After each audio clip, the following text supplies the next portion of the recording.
we've been listening to the new album, well, sneak peek, and hilarious, amazing. Thank you. I love it, which historically I don't ever listen to like children's music, right? Same. I think that most people are in that same boat. Awful. It's so like, and I don't know if it's because I have a reason to be listening to it, but, because we were going to be talking to you guys, but it is it's intoxicating. It's hilarious. It's wacky and absurd. Thank you. in the best way, yes. No, when Jim and I started Go Banana Go, that was essentially our philosophy. We're like, let's do this, but good. Right. And that's not to say there's not lots of great music for families out there. There is plenty of it. It's just, most of the stuff we were hearing was like, not feeling it. Yeah. Well, and even before we even decided to do it and make it a real thing, we were just doing it like independently to make our kids laugh. Yeah. And just like really stupid songs while we're making breakfast. And, and my wife just kept going like, dude, you've got to record these. They're so good. And then Brian and I talked and we're like, let's try it. And then, and then here we are now. Just kind of off to the races basically immediately. Yeah. And it's been a wild, like way beyond the success for what it is that Brian and I could have ever expected. Oh, yeah. Like, you start a new thing. You just have no idea if anyone's going to care about it or listen to it. And also when you're trying to, become a part of a new community, like the family music, kind of scene, all of whom we just insulted, it's challenging to break in. And it like right out of the gate, I think we with the first album, Haya, which came out in late March or early April 2020, due to COVID, we had kind of an immediate hook to it, which was like, here's a new album your kids can listen to while, you're trying to figure out something to do while you're stuck in the house. And it was just kind of like, it was weirdly good timing for that album and terrible timing for the entire world. But when we put it out, I had the whole COVID thing planned, of course, and luckily, we were able to get those deadlines to kind of line up. So you're saying you created COVID, right? That's the. I mean, I don't it was a group effort. All planned out. Yeah, it's a group effort. It's called record promotion, guys. Yeah, very worth. It turns out. Look, I mean, I thought it would be a simple marketing stunt. Definitely kind of spiraled out of control. Shit got out of hand. Yeah, look, but ultimately, we're doing well on Spotify, so I have to say it was probably worth it. Overall boon. Yes. Yeah. You got to break some eggs to make an omelet, Big breakfast theme too in the album, right? Yeah. Yeah, nice. You don't go into a new album expecting to write so many songs about breakfast, but we honestly, you guys, when we made this record and we went down to a studio called Sonic Ranch in Texas that Brian and I both worked at for years. It's like my favorite place to record in the world. I've been working there for almost 20 years. And it's a ranch, 3,000 acres, actually 6,000 acres now. Huge. We could talk about the ranch. The synopsis, the short version is that it's like on the border of Mexico, right by Juarez. And we brought Flula because he'd never been, and we'd been talking about taking him. And we had no songs. We just were like, we're going to go down there. See what happens. For a week, see what happens. It was 5 full days of recording, right? We got out on a Sunday and we had Monday through Friday and then left on a Saturday, I think, right? Yeah, that's about right. Yeah, we just wrote whatever came up and apparently breakfast was on our minds. So they must have amazing breakfast at this ranch. Honestly, they actually do. They really do. Legit, they do. Yeah. So is there so we were looking at, we did a deep dive on Sonic Ranch. And so is it like you get catering and stuff if you is it all inclusive with that? Yeah. So they have a kitchen so it's a residential recording studio, which means that you live there, you sleep there, and there's a kitchen which serves all 3 meals, and breakfast specifically. You go in and they have a little menu of Tex-Mex type stuff, really good burritos. They have this house-made salsa, which is literally, it's the best salsa I've ever had. It's a red salsa, nice and spicy. It's the best. And you order your breakfast burrito or your huevos rancheros or whatever it is, and you enjoy it. And then they have lunch, which is kind of the same thing for everybody. And they just give you a plate And then dinner is, they actually make the dinner, leave it out for you to have kind of whenever, because people's hours are nuts. Some people are starting at 1 p.m. and going till 4 a.m. or whatever. We're family guys and have a pretty standard, wake up at 7 a.m. sort of like we're not going too crazy. Yeah. Or you have a bedtime or you regret it. Right. That's right. Yeah. We're kind of working office hours, though. Brian and I, we're on dad hours. Yeah. At the ranch. The old days I used to, I have a buddy knocking on my door. Be very late, but we get up at like 8, 7:30, maybe get a little workout in, get some breakfast and stuff. But you just never know, too, who you're going to run into there. That's right. Because it's kind of fun. They've got like 6 or 7 different studios on the premises, and sometimes there's huge acts, like big, internationally famous acts like us coming through, and or they're, sometimes you just have a couple guys who are starting out and wanted to go record an album, and they're very friendly to up and coming artists, and we'll cut a deal for people who don't have label money and that sort of, like, it's a great environment. Yeah. We were wondering about that. It seemed like from what we could tell, like from the website and what we were looking up, that it was like, oh, this place is for, hey, you guys need to put out a new album. This is, commands coming from the record label, and you have nothing. You need some inspiration. We're going to send you here. You're going to spend whatever, a week, and make good music. Go. Yeah. Is that frequent? It's forever. Yeah, definitely people do that. That's honestly, when we've had most of our trips there, we've gone in and say, we're going to write and record an album during this thing. And we kind of block it out. We arrange time away from our families and say, okay, this is our chance to write and record. But I'm sure plenty of people are coming in with stuff written and they're just using it to record. One of the studios, actually a couple of them, you could fit a full orchestra in. They have these huge live rooms. Yeah. And others are like little tiny spaces, which are just enough for like a 4-piece band, and that's it. So they really run the gamut. Also point out, too, the kitchen where you eat, all the bands come in there. That's where you eat. It's also the owner of the ranch's kitchen. So it's his house. And he loves it. He lives and breathes for this. So he will eat dinner with you and be like, hey, would you guys like a nice bottle of wine? And I've become Brian and I both have become very close with Tony over the years. And he's just the most gracious guy. And you'll be in the kitchen with a plate with like Sublime, and then like Tony walks in his running clothes and is like, oh, hey guys, you guys want to go to dinner with me at the steakhouse downtown tonight? And whoever wants to go can like hop in. Like, it's so cool. He's very generous and kind to everybody that comes through there. And he grew up there too. That's like his childhood home. It was his family's ranch and house. And he, basically just built this place kind of from it's decided, hey, I love music. I want to have a world-class recording studio, and built it. I don't like leaving my house. Yeah, right. Basically.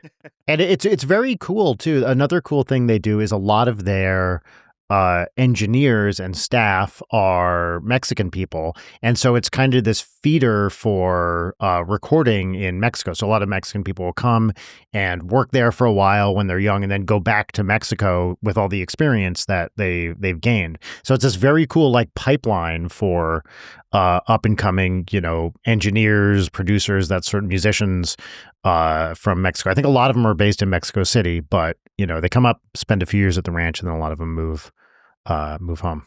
So we had an individual on. His name is Adam Wecht, and he works out of Abbey Road Studios. Mm-hmm. And it also there seems very hospitable and like friendly. Are all studios like that, or is this like a one-off type deal, or is this like, I've never recorded in a professional studio like that before, but that sounds awesome. Yeah, those are the more rare places. There's not. I think to hear that Abbey Road's like that's actually really surprising, and that's awesome, because a lot of the times the bigger, more established, kind of iconic places to record kind of treat it like it's very clinical, and it's like you sign in, here's your hours, the engineer leaves in 8 hours. That's how a lot of the big LA studios are. Yeah. Nothing wrong with that. You just kind of know what you're doing. But places like the ranch, you feel like you're at a home. You're at someone's home. You have 24-hour access while you have that room. Yep. So you can just walk in, like literally anytime if you tell them, hey, we're going to start at 3 a.m., they'll staff it at 3 a.m. Yep. It's kind of nuts, actually. Or if Brian and I we'll be at the house next door, be like, hey, I have an idea, which has never happened, but I could be like, let's go in there. It's 2 in the morning. Everything's on, everything's set up, ready to go at all times. And all the engineers they're all going to die young, but man, they'll go whatever hours you want. Like they'll do whatever you want, and they don't complain. They'll stick around for 14 hours if you need them to. Sounds like my gym membership. It's open 24 hours a day, but I just don't go. Actually, like ever. Yeah, totally. Yeah, it's an amazing environment. What I would often do at night is go back.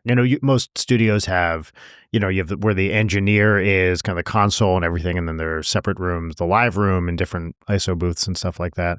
And so what I would often do at night is just go back by myself while Jim and Flula were hanging out at the little house we were staying at. And I would just listen to my favorite albums on the big speakers. Get the greatest speakers you've ever heard, these massive thing, incredible quality. And I just put on my favorite albums and be like, what do these sound like on the best speakers in the world? And you don't get to hear like CNC cool Music Factory like that every day, do you? No, and you really, the subtleties, they really pop out when you're listening on big speakers. You can really hear the drums. They're not normally there. Yeah. I was even going through the equipment list, and there's it seems like everything is there. Crazy. Everything is there. Do you have to even bring anything? Unless this is my favorite guitar. Do you have to bring anything with you when you? Not a thing. I mean, if you're a horn player or whatever, you'll bring a horn. But no, if you just want to go there and say, hey, we're going to use the guitars and the basses and that stuff. That's it. Yeah, I think there's 136 when I say guitars, they're not just average guitars. They're all just handpicked by Tony. He's a guitar collector. 1950s Les Pauls. There's 9 of them. Yep. Greg was going through the list, and I think I heard him shudder, and then he had to go change his pants. I did. My pants shrunk. Yeah. It's incredible. He was. Every amp you could ever want, is all there. And the other thing is, if you really need something and you don't have it right there, they'll find a way of getting it. That's very cool. Yeah, wow. I had the very first time I went there was 2007. That's when I started working there. I was in a band on EMI, and we spent a month there working on a record. And Tony asked, I'd never met him. He said, "Is there anything you have in your rig that isn't here?" And I was like, "Well, I used to play Bad Cat amplifiers. That's what I toured with." And he's like, "Oh, never heard of it." I'm like, "Don't worry about it. I'll just use whatever." And I get down there, and he had bought an entire Bad Cat, half stack and head, the exact head that I used. And he's like, "I figured I'll have it here anyway. Other people will use it." And I'm just like, this is crazy, Yeah.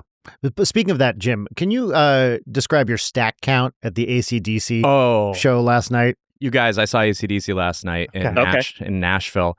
41 Marshall stacks on stage. How many of those are actually are most of those just for show, or 100%? Right? He's using one. Yeah, right.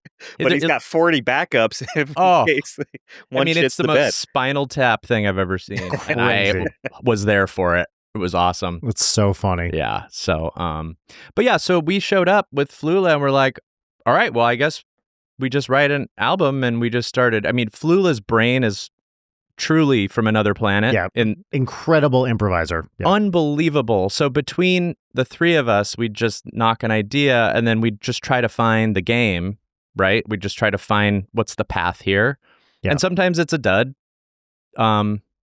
But what's nice about not my ideas, but no, Brian's are always hits. It's called talent. Yeah. We can't all have that. Yeah. But we would just pull a thread and see where it goes. And sometimes it would be I don't feel it. And then somebody would be like, what if it was about this instead? And then all of a sudden, it all just coalesces. And what's nice about the limited time is you can only paint with so many colors. And so you just kind of go, great, let's run with it. Let's not think about it. And I think a lot of the times that's just the best way to do it. Yeah. Because if you overthink it, you're never going to get what you can get when you just make quick decisions and trust your gut. And that's what we had to do. And what's really great about the three of us and Jim and Flula is there's no ego. It's just okay, let's try something else. It doesn't matter if it was, whose idea it was. We'll just say, yeah, not feeling it. Let's try something else. And everyone's just cool, let's move on. And we just want to create the best, funniest thing. We think about this band as a comedy band for kids. And we just want to be funny and write good music. And if it's not working, there's a million more ideas waiting to happen. So we'll just move on to the next thing and see if we can top it. That's a great way to put it. A comedy band for kids. It just seems, I would imagine that the songwriting process would have been something like, that's not working. Turn the absurdity, the silly knob up a little bit more every time. It's just it had me laughing the whole time. Oh yeah. Yeah. Oh, that's just awesome. That is what it is. I mean, yeah, it's just like, because Flula, when Jim and I are just writing songs with the two of us, it's one level of absurdity. But when you put Flula Borg into the mix, who's such a big, larger than life, nutso kind of character, then literally anything can happen.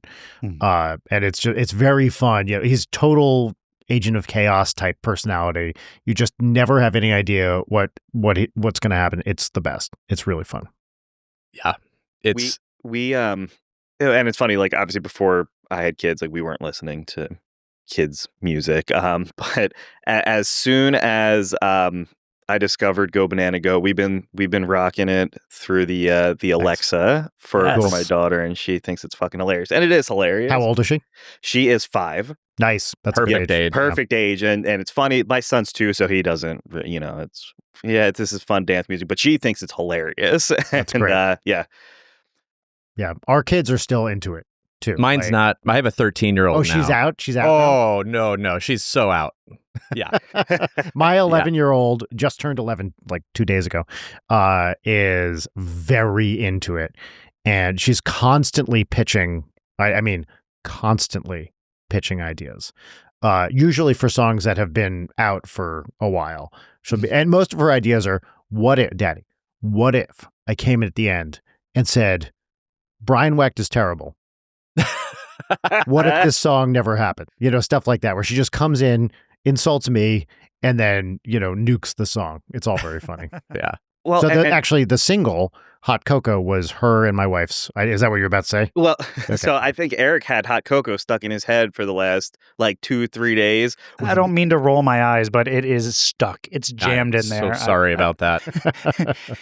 You know what? It's happened with worse songs for sure. It's very catchy. It's good. It's fun. Yeah. Thanks. We were actually going to the Chinese buffet yesterday, and I think we were listening to what was it, Petting Zoo? I think was that Yep, that's with my daughter, Audrey. Yeah. Do the kids' voices in the songs, because they're on a few tracks, I think. A lot. Are those your guys' kids or? Okay.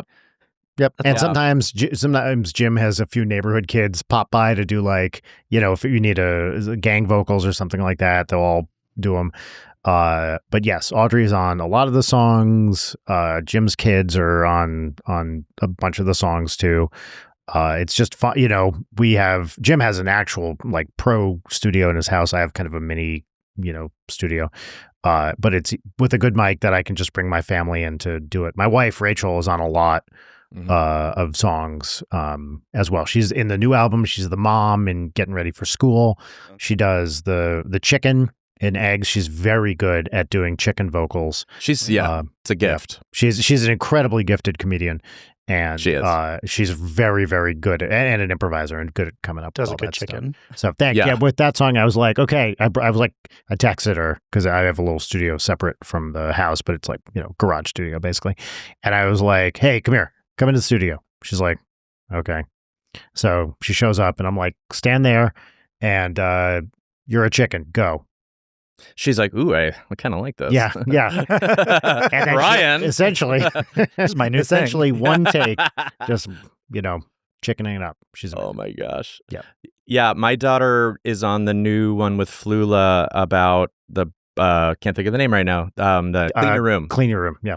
Yeah. Because she's really good at sounding annoyed. And so I was like, oh, I can cast this song perfectly.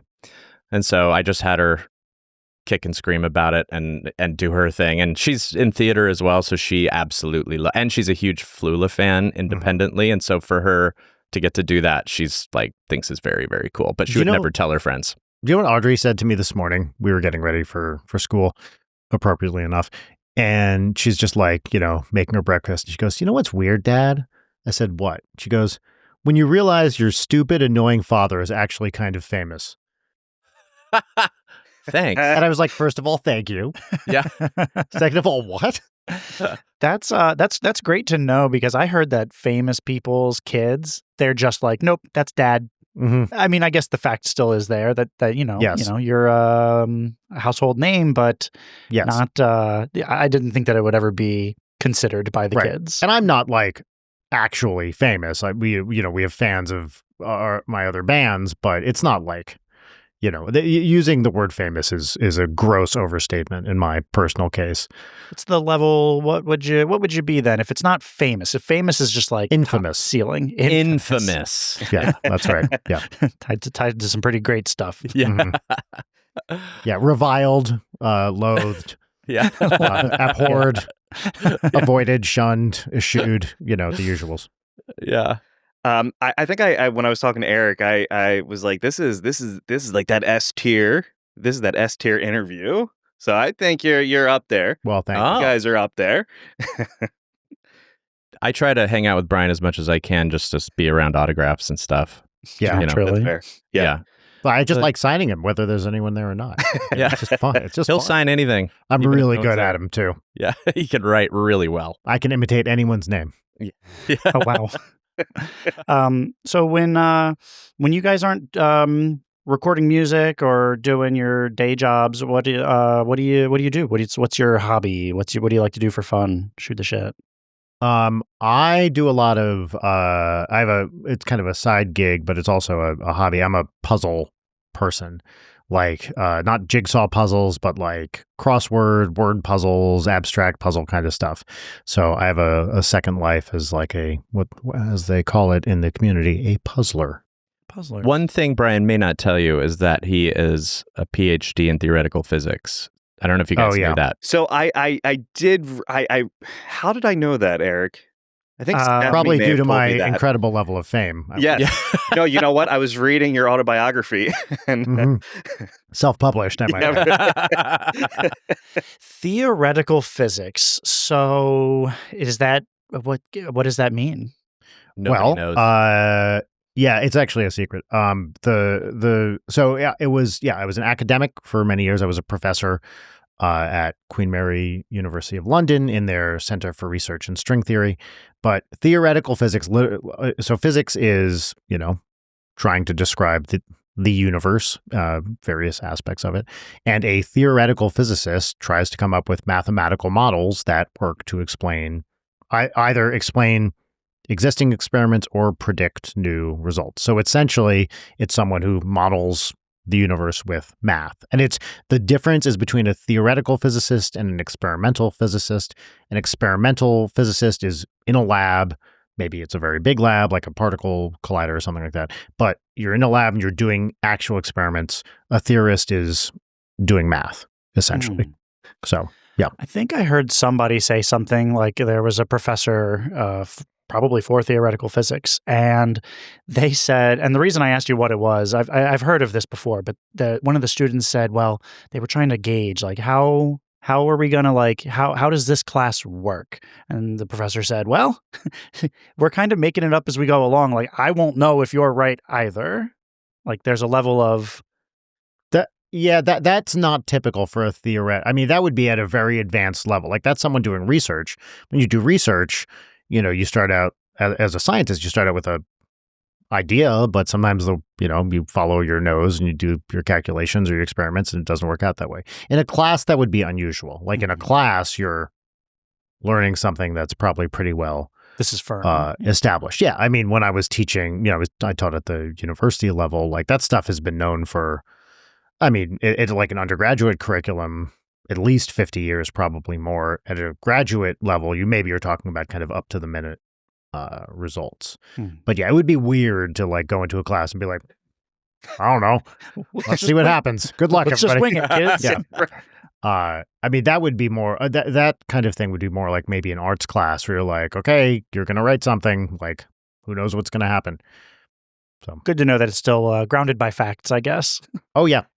I mean, that's the interesting part as a theoretical physicist, right? Is you are grounded in like mathematical logic. If you're trying to do something new, and the kind of work I was doing was very mathematical, it's like, okay, you have a standard of mathematical rigor you have to adhere to, and you check very carefully, but also it's corresponding hopefully to some kind of physical system.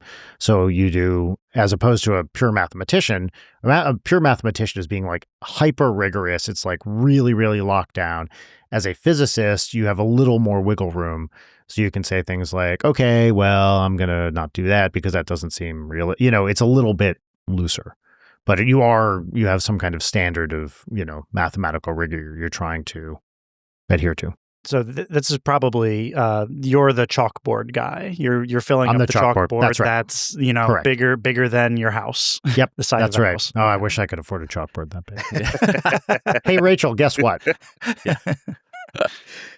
Do you feel like that, like having, like being super smart like that, has an impact when you write music? Like, do you look at music differently than like? Well, hey, look, no one said he was any good at this stuff. Yeah, that's right. Yeah, I'm sorry. Yeah, let me backpedal that statement. Super smart. Yeah, right. Yeah.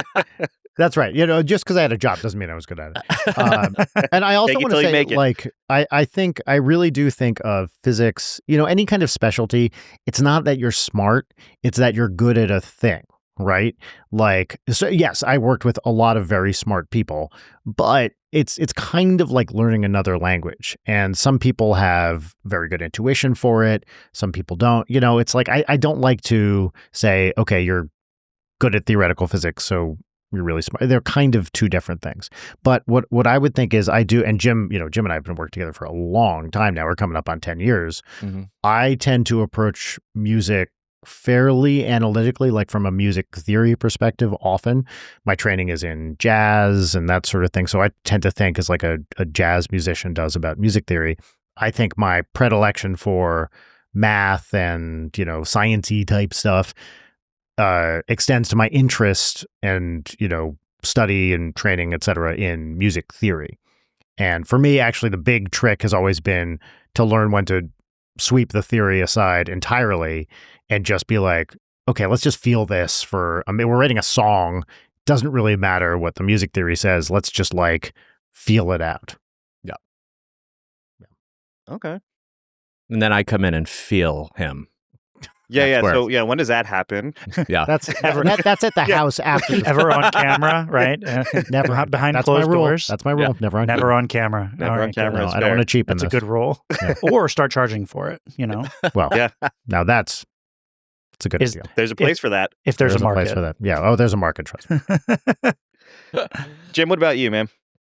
What were we talking? Oh, hobbies. Yeah. Yes. Honestly, one of my big hobbies is also music, and that's so lame, but that's what I do when I'm not doing music.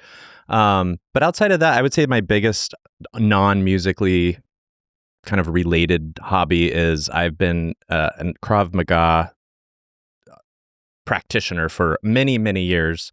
And I was instructing when I lived in Los Angeles, and I had just found out late in life that I loved contact. And it just became a huge part of my life. So I do a lot of that. And I'm training in jiu-jitsu now, which I don't like as much because I'm older now. My joints hurt now more when I train. So, but I'm still doing both. And I just love it. Like, I started it when we were pregnant with our first kid, like 14 years ago, about, yeah. And I was kind of afraid of it because I never really I was like a music guy and I just didn't like people touching me. And, but I've always been like a big guy. And I went at the behest of some friends. Well, you should try this. It's really great. It's a good workout. And I was kind of looking to learn something and drop some weight and all that. Anyway, within the first week of training, I was just like, there was some genetic switch that went off in my head, like some ancient Nordic like gene that we're a very Dutch family. Mm-hmm. And I was like, oh, there's something there. Like, I was good at this, but I didn't know it. And so that's all I did until I moved, basically. I moved to Nashville 4 years ago. And I just recently started again, but it's the first time I got hit in the face was just like fucking I loved it. And I told him, I was like, I can make that happen for you anytime you want. Yeah. Yeah, right. We can do that. Yeah. Also a market for that. Yeah. Mhm. Yeah. That's right. Totally. So Same website. Yeah. Yeah. So anyway, that's I don't know. My face probably said it. You said Krav Maga. The word sounds familiar, and through context clues, I can tell it's some type of martial arts. yes. Sorry, I should back up. So, No, yeah, it's okay. I'm probably the only person that doesn't know. Yeah, it's a martial art developed by the military in Israel a long time ago. That was basically meant to teach the military, but also civilians, how to defend themselves in real life situations. So there's really no katas, there's no forms. It's like, here's how you break a collarbone, and like here's how you put a knee backwards, and here's how you can control a knife attack, and it's based on street fighting, and it's generally There's a video game about that you guys might have played. Yeah.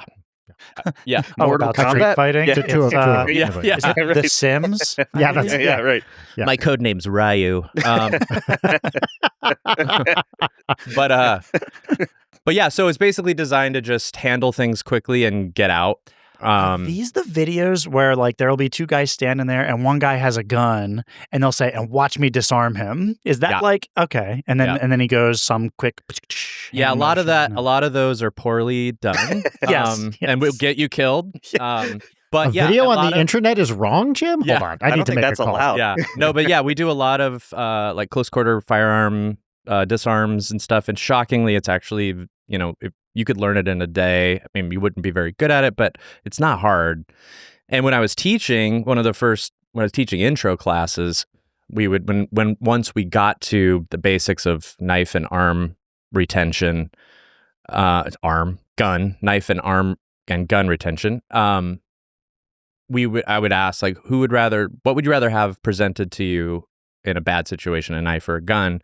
Everyone would be like, oh, a knife for sure, a knife. And what people don't realize is that a gun is, once it's controlled and directed, it's harmless. It's just a piece of, it's a big piece of metal. So, but a knife is live all the time. And you learn that really quick through training with like electric knives and stuff. They won't slice you, but they'll let you know you've been hit.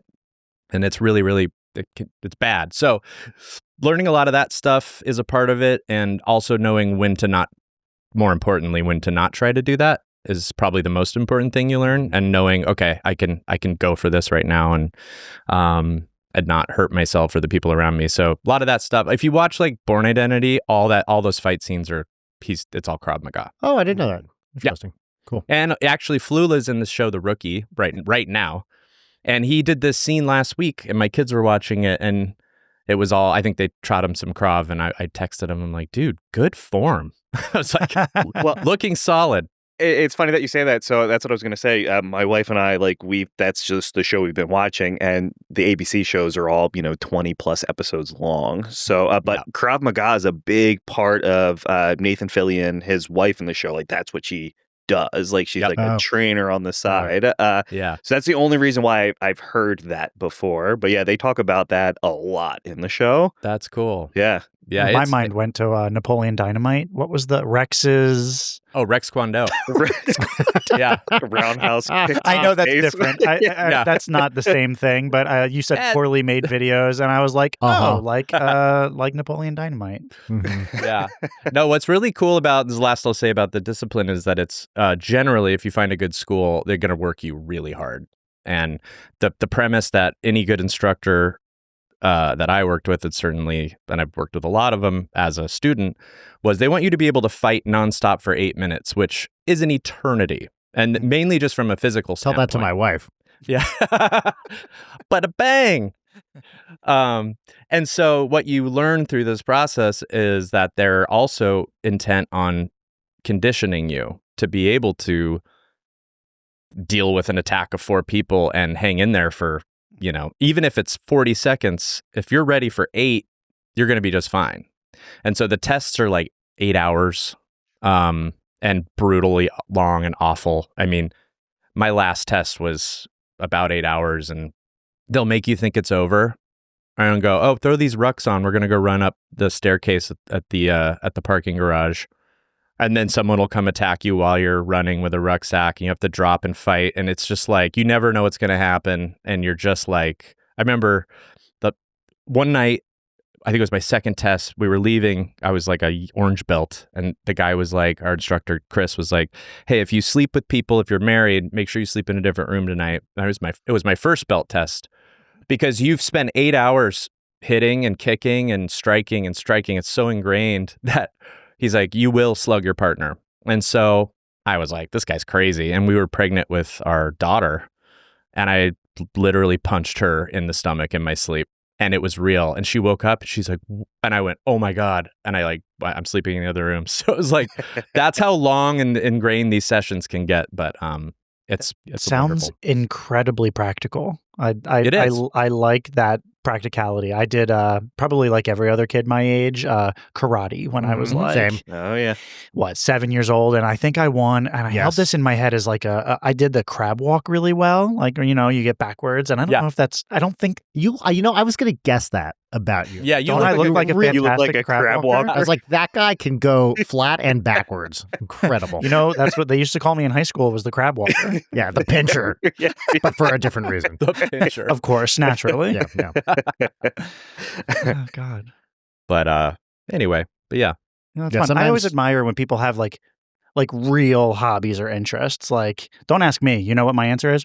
Video games, I guess. That's true for me too. I spend a lot of time off time playing video games, sometimes with my daughter, but usually, just by myself at 10 o'clock at night after she goes to bed or something like that. That's my escape, my stress reliever, my my daily, hey, if I get this in, I feel like I had a good day at the end of it. Yeah. But also I think like for Eric and I, like that's when we game together every night, like we get ideas for like, how can we grow our podcast, and like what can we do to be better. So we're also kind of doing this while we're gaming, but it's just also that time to just disconnect. What are you guys playing? Like what's the game you're playing, or games you're playing together? Right now, mostly just Call of Duty. Yeah. Mm-hmm. It seems to be our go-to. Oh, I wish we play Minecraft again. We used to play Minecraft together. We played a lot of Minecraft. Yeah, this motherfucker. I invite him into my Minecraft world that I'd been building, and he comes in and he goes, I'm at the top of like a mountain, and I built my nice house, my nice wooden house. And he comes in and he goes, oh, that's cool. Hey, what happened to your house up there? And I see, and there's just a bucket of lava dropped right on the top. And his wife don't use wood. What a ass. Yeah, he showed me. His wife was like, Greg, don't do that to his house. Yeah. No, go ahead. No, I was saying that was a legitimate fight that my wife and I got in, was because I burnt down fucking Eric's house in Minecraft. Yeah. It wasn't a fight that we had, right? Yeah. All right, so if you ever play, anybody, this goes out to the world, anybody that plays video games with Greg will ruin the efficiency of a game. If you're trying to like do really well at a game, don't play with Greg. He will ruin it for a funny joke or a good time, and it is hilarious. That I like. For a while, my friends and I were playing Stardew Valley. Okay. Most nights we'd hop on and just have our little community farm and go, farm stuff for a while. It's great. I love that kind of stuff. Yeah, so when we're not playing Call of Duty, I've just been playing a lot of Elden Ring, like nonstop. Oh, dude, I love Elden Ring. It's so good. I love Elden Ring. I'm stuck at the last boss on the DLC. Okay. I'm stuck on the last boss of the original game, and I deleted. Oh no, that was for me. That was trivial. He hasn't beat the Elden Beast yet. So what is that, Radon 2.0 or whatever? Yeah, that's right. It's Radon. Yep. I'm just gonna go fuck myself. I don't know if I'm gonna beat him because he's really hard. You know what you need? You need something that is laced with scarlet rot and a shield, and just poke him to death. Okay, well, I'm using the Blasphemous Blade as my primary weapon, which I like a lot. Yes, the old BB. I feel like a D&D game's going to break out here any second. Pretty much. Right. I did bring my polyhedral dice, but of course I bring them everywhere. I'm always prepared. It's kind of like Krav Maga. It's pretty much the same. Yeah, I mean, what if you're walking through a parking lot and someone's like, campaign, you got to do it, It's like the coin challenge that they do in the military to prove, you have. I don't know what's the coin challenge. So I guess and take it with a grain of salt. So evidently, if you serve, right, you get coins for doing missions or years of service, and someone can challenge your authenticity. Hey, coin challenge, and you have to present your coin to show that your coins everywhere. Oh, yeah. Is this to combat stolen valor? Yeah, to combat stolen valor. So you like throw out your coins. Yeah. Really? I saw it on a TV show, so you know what happens in real life. Yeah. I do famously, actually, I should have said one of my hobbies is stealing valor. I love doing it. You put some valor in front of me, I'm going to take it. It will be. Sorry. Yoink is what I say when I take the valor. I enjoy watching the videos of people getting busted for stolen, getting caught for it. Yes. But God, I don't know why anybody would want to do that. Like, what's the drive there? And it's a huge no-no, right? Like, yes, so. Yeah. Well, okay, so Eric has been fucking our algorithm up on our Instagram because there's a lot of stolen valor videos. Sorry. Like questionable stuff on there. So that is you. Yeah, that's me, for sure. Sorry. Anything that I don't want popping up on my own algorithm. Yeah, stolen valor and Elden Ring. Yeah. Daddies the Podcast algorithm is fucked up. Oh my God. Okay, so when this episode airs, Hot Cocoa will have been out now for a couple weeks. But the new album is releasing when? June 13th? Correct. Okay. And what is the name of that album?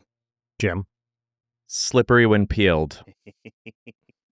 I knew what it was. I just wanted to hear it. What's the inspiration there?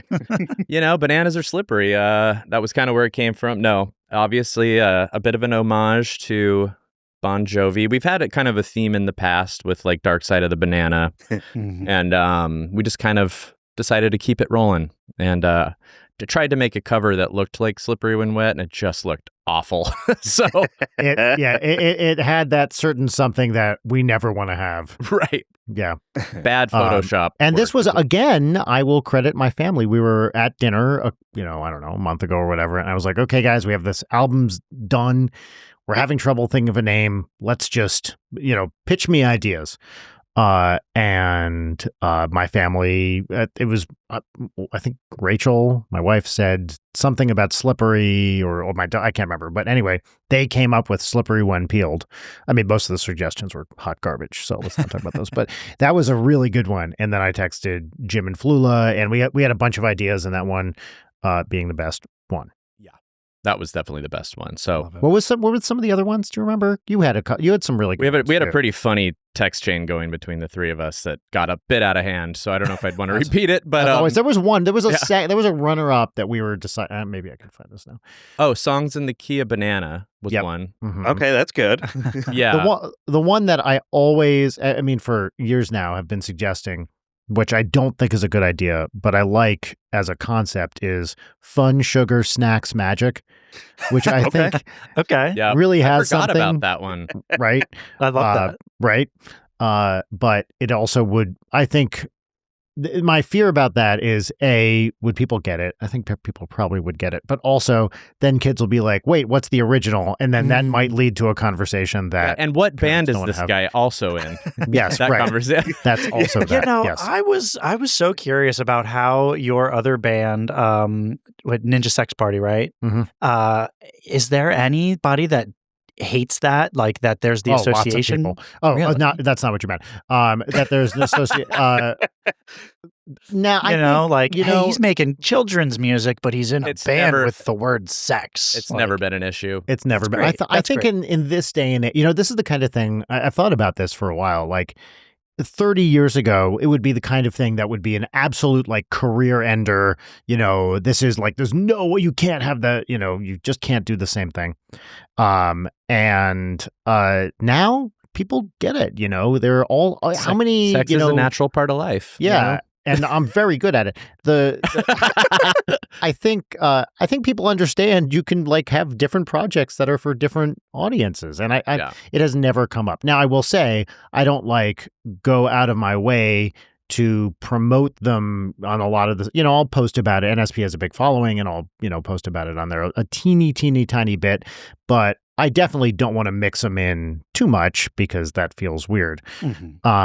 But no, it's never been an issue. And, we have people, Jim and I have done, songs on live shows where I'm doing other stuff, not an NSP show, but I'll do like a solo show and he'll come up and we'll, do some songs together in addition to other music.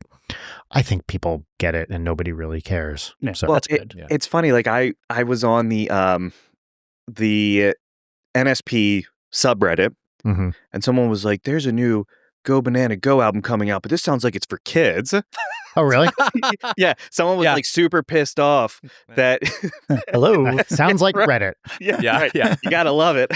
Yeah. That's really funny. Yeah. Like one of the nice things about NSP is it's got a big following. And so Danny, my partner in NSP, and I can use that to help promote, our individual projects. Like Danny and Jim have a band called Shadow Academy. Jim and I have Go Banana. We have other stuff, like we have solo stuff, et cetera, et cetera. It's nice to have that outlet to use to promote our stuff. Yeah. But Brian and I have been toying with the idea of a new project together. It's basically Go Banana Go, but with the wheels way off. Way off. Okay. Not for kids. Not safe for kids. Yes. That we have all these ideas and they're funny, but we're like, where would that go? And then we go, maybe it's time for a lane.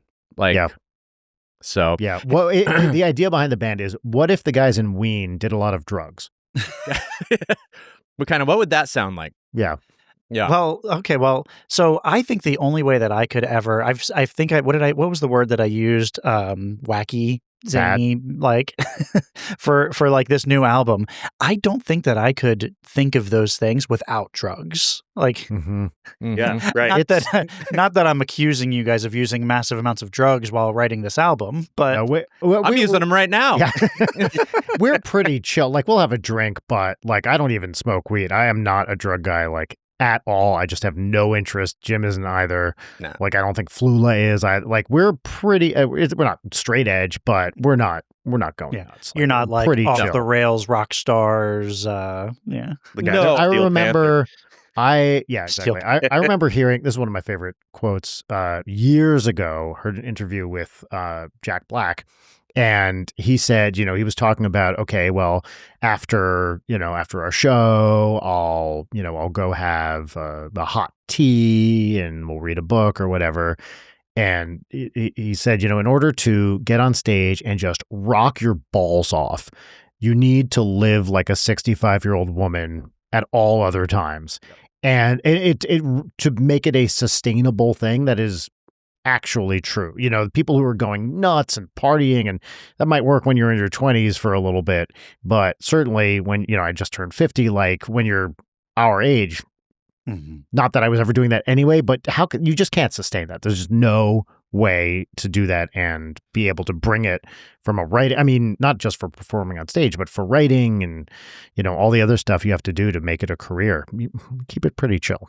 Yeah, you got to do a lot more to stay at maximum. Yeah. No, we Flula doesn't even drink. I mean, he's so I don't even think we did drink at all on that trip, did we, Brian? I think I wasn't drinking. No, I was taking like a longer break from drinking, and no, that was sober insanity here on this album. I think you maybe had a glass of wine that entire week or something. Every hour on the hour. Yeah, I think that's right. The whole bottle. No, it's very chill. Like, we're going to bed, like we said, going to bed at reasonable times. Like, you have to. We're not going crazy. If you're gonna write and record an album in 5 days, you have to take care of your body. Yeah. And Jim has the hardest job of all of us because he is also the producer for Go Banana Go, as well as a million other things, including Ninja Sex Party. And so his level of Flula and I can kind of fuck off and like do whatever. And sorry, can we swear on this? You sure can. Okay, too late. Sure fucking can. Yeah.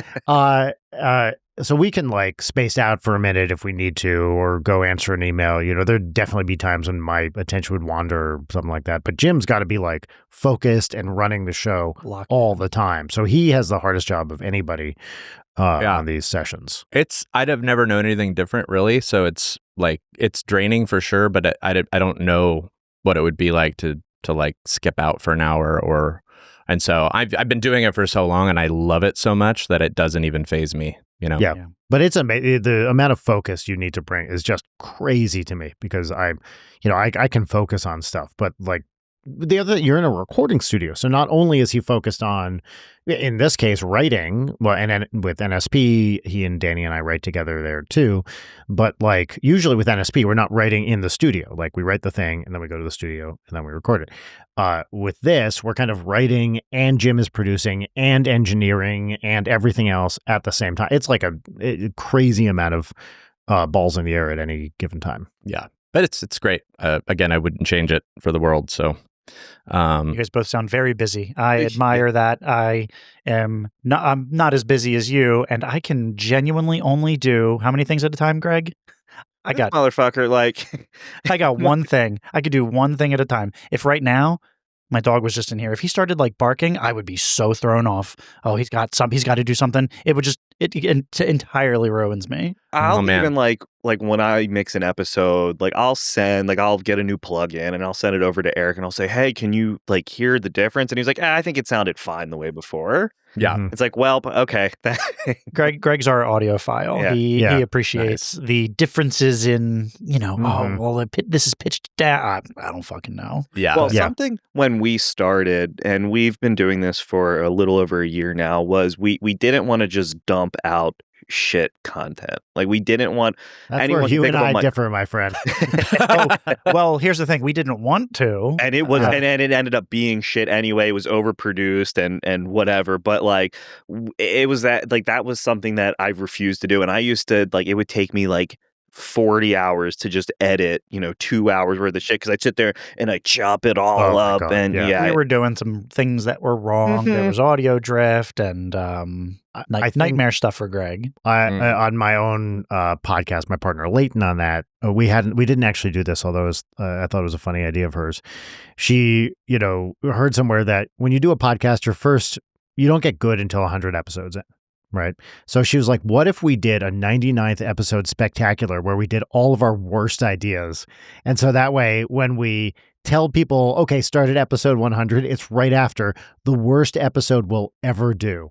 That's great. That was a really funny idea. We didn't do it for, whatever reason, because all of our ideas are good. But I thought that was a very funny idea. But yeah, with like it's like being a stand-up or whatever. You have to find your voice, you have to find your technique, you have to find your sound to some extent. Mm-hmm. It's a whole thing. You guys can be honored to know you're in our first shitty 100 episodes. Hell yeah. This is episode 70. This is episode 70. Yeah, we just shot 69. Coming hot off the heels of 69. Yeah, right. Oh, which was our best episode. I know. Man, opportunity missed. Yeah, we didn't even reference it. Damn it. It's hard to reference that when we're talking to other people. I think we were talking to the pop-ups or somebody, and just to be like, hey, this is episode 69, guys. I just didn't have the We met the pop-ups at the Hootenanny, Brian. Remember them? They're really nice guys. They were really nice. We played a show, and it's actually a funny story we should tell. We played a show in New York, Brian and I, for Go Banana Go, called the Hootenanny, which is like 2 years ago. Yeah. It's like a kind of a festival for family music that our PR woman, good friend Stephanie Mayers puts on with this guy Bill Childs, who does kids also radio. Great. They're amazing people, wonderful folks. And they put this little festival on in New York, and they asked us to play, and we were like, great, yeah, we can go up there, we'll bring banana costumes, it'll be funny.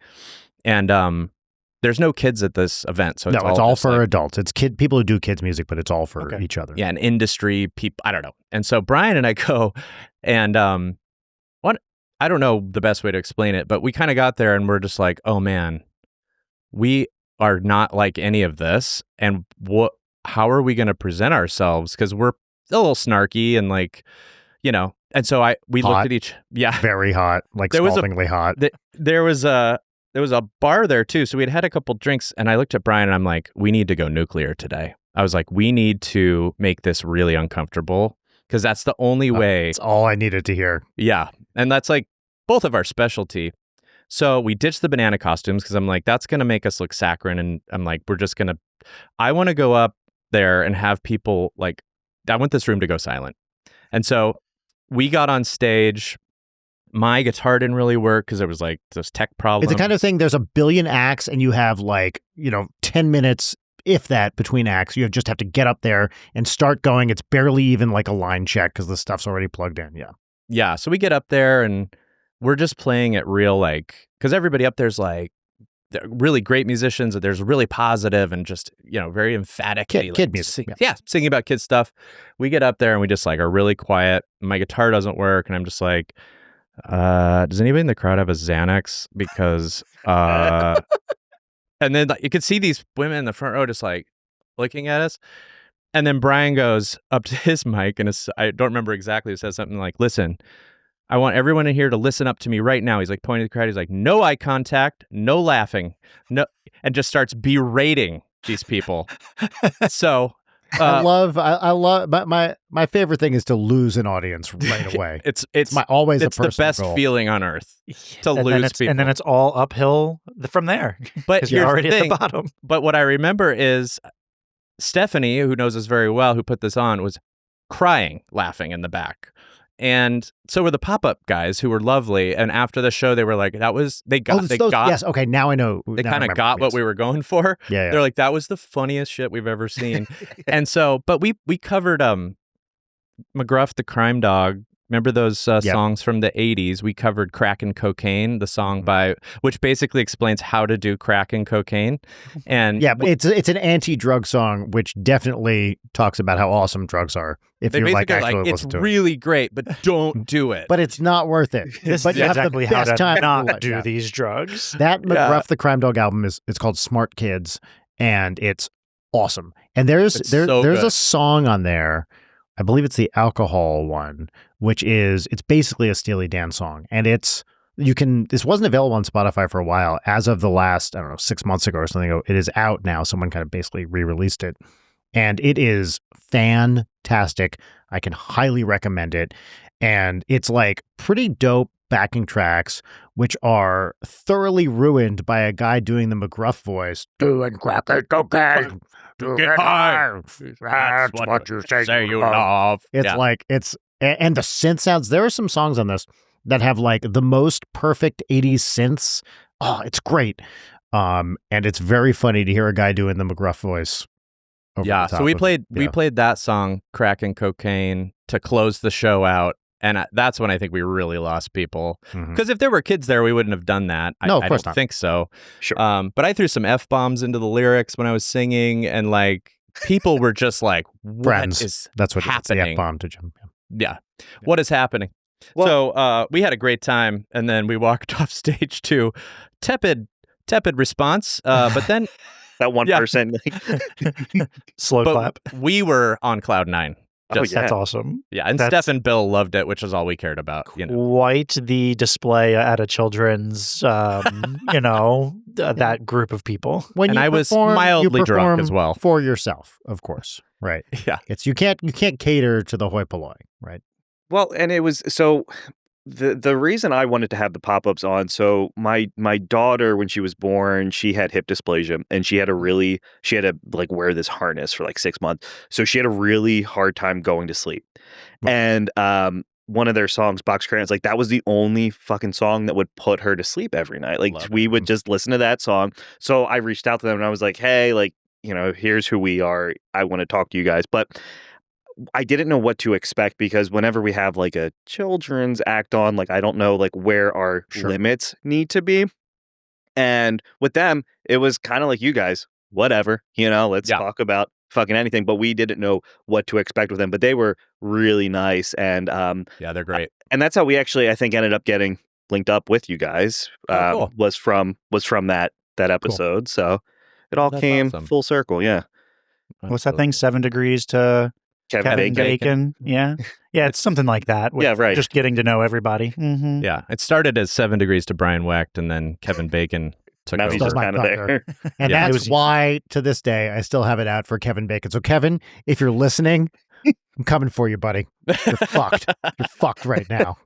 And if I see you on the streets of Los Angeles, I will Krav Maga you. Flash dance all over your ass. Was he Flash dance, or was that somebody? Footloose. Oh, dang it! Yeah. Flash dance was Jennifer Beals. That's who I'm after. If she's listening, Yeah, that's Jim's personal feud. Such a bitch. Who were we? We got into it. Was it Butch Vig? It was Butch Vig. And it ended up seeming like we were doing a bit on Butch Vig, even though we weren't. We kind of did. It was not intentional, but yeah, I don't know why we were talking shit. So now we're on his shit list. So. Maybe. Well, didn't you try to tag him? But I did tag him, but then he took it down. You're not successful unless somebody out there, lots of somebody's, hate you, right? Mm-hmm. And by if that's true, then I got to say I'm the most successful guy in the world. I love that. All right, so Go Banana Go, Slippery When Peeled, out June 13th. How can people, where can they stream the album, download it, purchase? Unfortunately, it's not available. So there's no one can get it. Mail order only. Yeah, that's right. No, everywhere. Commercial at 2 a.m. in the morning. Yeah, it's only on 8-track, and you have to come to my house to get it. And I'm not telling you my address. It's everywhere you get music. Spotify, Apple Music. We'll put it on our Bandcamp. Literally everywhere. There's no physical. There's no vinyl or CD or whatever. So it's just streaming. You can go to our YouTube channel. Look for Go Banana Go. We're going to have 2 videos for this one. We have a lyric video for Hot Cocoa, which is out. Then we have a video for our song, Cutest Things in the World, as well. That Flula is the center of, in that video. So that's very funny and weird. Yep. Yeah. So awesome. Well, thank you guys for joining us. Yes, thank you so much. Yeah, thank you guys. It's really fun to catch up. Yeah.